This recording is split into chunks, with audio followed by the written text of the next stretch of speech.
Welcome to a new video in my home automation series, and I wanted to release this quick video about this Zigbee temperature sensor.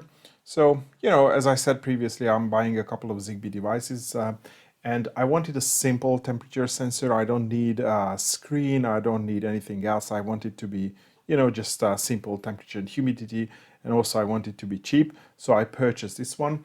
If we quickly go over to the listing, this is the one that I purchased, and it's quite nice because they have stores in China, Spain, US, France as well. So if you are ordering it from the US or Europe, it gets delivered quite quickly. And there are two different versions available. Sorry, wrong screen. So this is the one that I bought. That was the cheaper one. So this is 1344.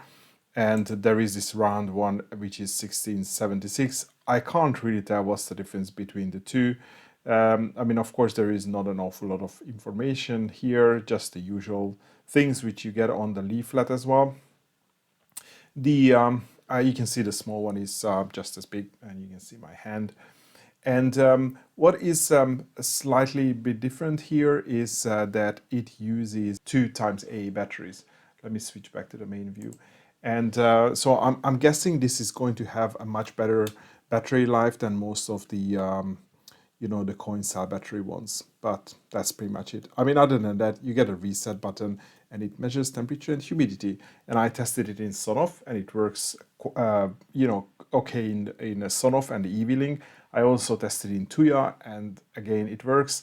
And then I did it in Zigbee2MQTT and it works that as well. So it supports all three Zigbee systems that I have.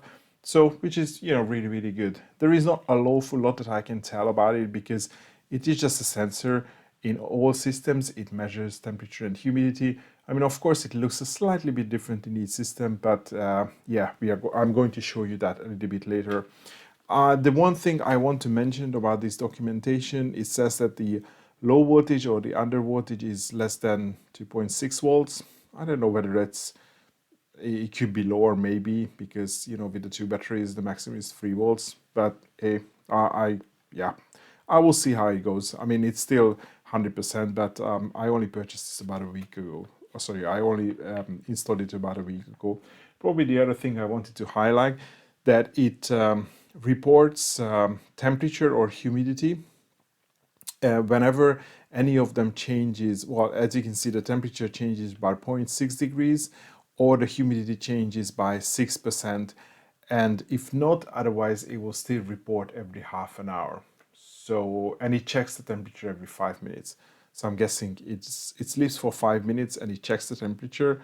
If it changes by that much, it sends a report. Otherwise, it will only send in after half an hour. So that's it. And so let's see how it looks like in Sonoff. I'm just going to speed up the whole footage. Pairing it with the Sonoff Zigbee gateway was quite straightforward.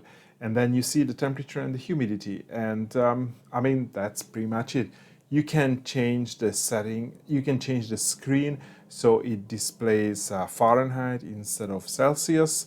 And yeah, it shows the battery voltage. And if you go into the settings, you can't really see anything in the settings. There's not much to change. I've also gone into the scenes, and of course you can create a trigger or you create a scene whether the temperature or the humidity it goes above or below a certain value. So I think this is pretty much what you would need. In the Tuya system, the pairing was again very, very simple. Here we are getting a slightly different user screen, and as you can see, it shows again the temperature and the humidity. And for both of them, you are also getting a chart. And if you click on it, you can go back to the history, which will show you some sort of graphs how the temperature or the humidity changes. And because I just did it now and was doing a quick test, it's not going to show me any history. Here I wasn't able to change the display to Fahrenheit. And if I would go to automation, again, I can set a scene on temperature, humidity, whether it goes above a certain value or drops below a certain value. And I was able to, and I can also create a scene on the battery. So you can create a notification if the battery runs low. And finally, in the Zigbee2MQTT, The device was supported, so I could see again all the temperature, humidity, and all the different readings. Unfortunately, the battery value is showing NA% and also the voltage is showing NA. And I thought initially that maybe this is because it needs to like dial in the voltage and then it's going to show the NA after a certain amount of time. I mean, a couple of days has passed and it's still showing NA. So maybe it's not able to report the battery voltage. So I can only rely on my logic, which is going to check for missing devices that I haven't reported for more than a day. And if this happens, then most probably the battery has run flat on this sensor and I need to change it. So I think this is all I wanted to talk about this very simple temperature and humidity sensor. If you are interested in the product, I'm going to leave the purchasing links in the video description. But I think that will be all for today. Thanks for watching and hopefully see you in the next video.